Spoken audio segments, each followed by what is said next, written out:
Welcome to the Healthy Compulsive Project podcast, where you can take a deep dive to explore the pitfalls and potential of the obsessive-compulsive personality, offering hope and help for perfectionists, workaholics, micromanagers, type A personality, and control freaks. Hello, everyone. Gary Trosclair here, psychotherapist, Jungian analyst, and author of the Healthy Compulsive Project podcast, blog, and book. If you had to boil it all down to the thing you fear the most, what would that be? We tend to be conscious of our surface anxieties, not the deeper fears that lead to those surface anxieties. And to deal with those deeper fears, we need to be willing to confront them and to question our usual coping mechanisms, the strategies we use to avoid those deep fears. Since these deep fears exert a lot of control over us, and since I know you prefer to be in control, I'm hoping to motivate you with the possibility of regaining some control from these fears. So join us for episode 49 of the Healthy Compulsive Project podcast, Naming and Taming the Core Fears That Control Us. In a previous podcast, that would have been episode 28, I wrote about the anxiety that people with obsessive and compulsive personalities face, distinguishing surface fears from deep fears, and suggesting 4 steps for working through the deeper fears that lead to our most painful struggles. In this post, I'll explore in more detail how to identify core fears and how to tame them so that we can lower our anxiety and move toward the healthier end of the compulsive spectrum. Otherwise, we'll continue to use our obsessive and compulsive potentials defensively rather than in pursuit of our passions and fulfillment. Anxiety forces us to focus our attention on surviving perceived threats rather than pursuing fulfilling goals. Shifting this tendency requires that we face those perceived threats directly, allowing ourselves to experience the very things we fear in order to dissolve their power.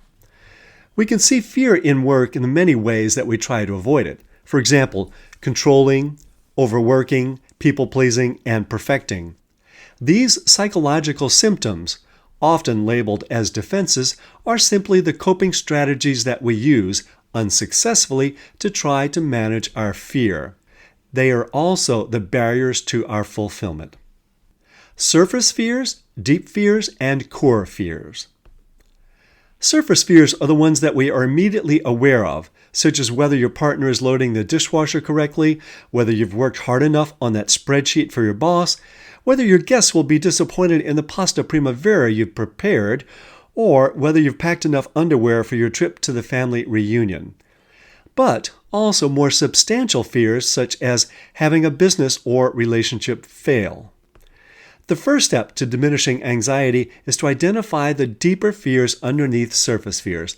You may not always be aware of deeper fears, such as not being able to control circumstances, loss of self-control, humiliation or shame, vulnerability, inadequacy and weakness, disapproval, getting in trouble or disappointing others, abandonment, isolation, rejection, or separation, loss of meaning or purpose, depression and emptiness, loss of individual identity or authenticity, and finally, physical pain and death.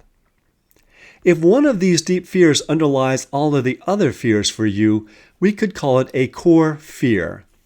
People typically have one core fear, but you may experience 2 or 3.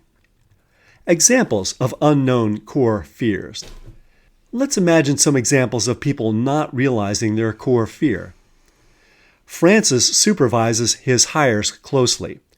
He's aware of wanting to get good reviews and a raise each year, but he's not aware of his deep fear of shame if things don't go well at work. He uses control and criticism to keep his workers in line so that he doesn't experience the shame. Ellie spends hours at the gym making sure she's in great shape. She's aware of wanting to look good, but she's not aware of her fear of rejection. As long as she stays in shape, she can avoid the fear. No one would reject her the way she looks. But if she ever fails to get to the gym, She begins to feel a dread that she can't name. She can only avoid it with a tougher workout the next day. Peter obsesses and procrastinates about his PhD dissertation. He's aware of wanting it to be good so that he can spin off some journal articles and increase his chances of getting a teaching position.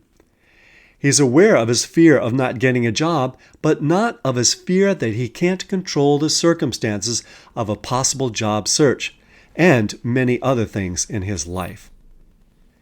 Mary does her best to please people. She's aware of her fear of isolation and abandonment, and she does everything in her power to prevent it. But she's not aware of the fear of depression and death that underlie her fear of isolation. Naming your core fear. In his book, Deconstructing Anxiety, psychologist Todd Pressman suggests 3 questions for identifying our core fear. Why is that upsetting you? What are you afraid will happen next? And what are you afraid you will miss or lose? The technique, known as digging for gold, is to continue asking yourself one of these questions over and over until it seems that you've reached the deepest answer, your core fear. If you get stuck with one question, try asking the other ones. Identifying defenses and coping strategy. An essential skill for all of us who want to tame our deepest fears is to recognize and to stop using our avoidance techniques, the defenses or strategies we've developed over the years to keep us from experiencing our worst fears. We get really good at these strategies. Here are some common ones for people with obsessive-compulsive personality: controlling, overworking, pleasing, perfecting and being meticulous, planning, and being overly conscientious. We rely on these as if they were our superpowers, but they become our tormentors. We're no longer driving. They drive us.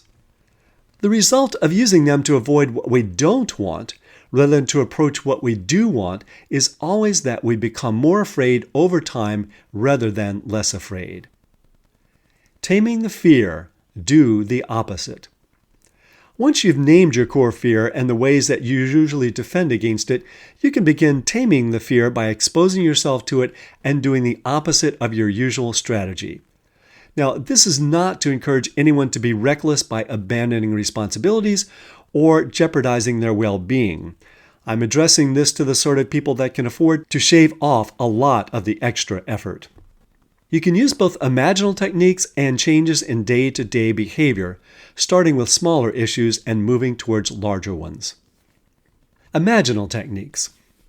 We tend to obsess about how we can get away from fear. Instead, we need to do the opposite and use imaginal techniques to experience what we fear the most, by envisioning what happens when our worst fears come true. Expose yourself to the fear in your mind in as much detail as possible and settle into it. Used properly, imagination can be as powerful as action. Don't try to be reasonable. Don't try to solve the problem. Just be with it. Do this when you have privacy. And for many, writing it out as you go along can help you to maintain focus.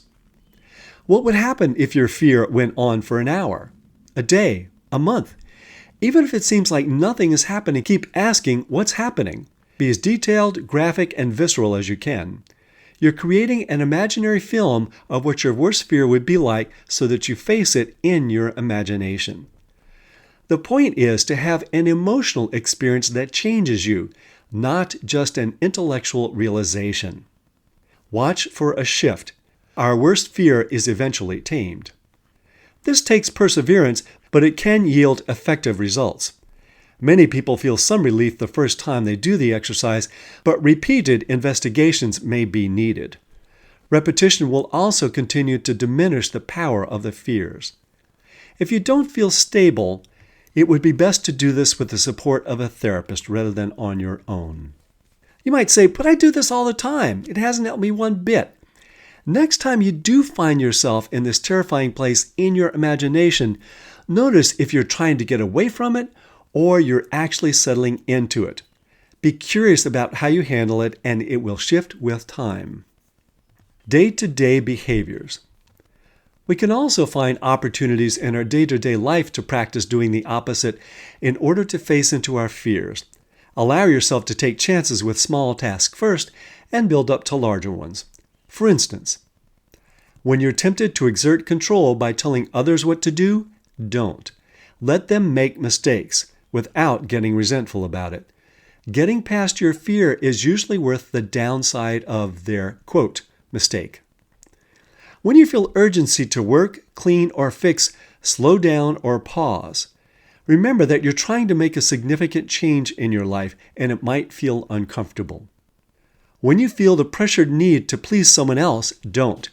Ask what you need or want instead. When you feel the need to plan something out to the smallest detail, don't. Instead, try to remember what you want to happen in a more general way and let go. In each case, monitor the fear that arises from not doing it. Allow yourself to experience it. Is it as disabling as you had feared? Facing your fears beyond the overused trope. The trope, face your fears, has been used so much that we don't take it seriously anymore. We dismiss it as something we've heard 1,000 times before, and therefore it could have no power. But there is a reason it became a trope. There's a reason why the hero always faces the dragon and why the heroine goes off on her own to build a new life. Like anything else in life worth having, getting better at facing anxiety takes practice. Approaching what you really want. The compelling urges that we describe as compulsions originally had meaning. They were meant to energize us to pursue the things we actually wanted rather than those we didn't want. Replace the fear with the passion and you'll be driving again, rather than being driven by fear. You can find transcripts of this podcast with links to research sources and lots more at the Healthy Compulsive blog, www.thehealthycompulsive.com. If you'd like to subscribe to the Healthy Compulsive podcast, hit that subscribe button.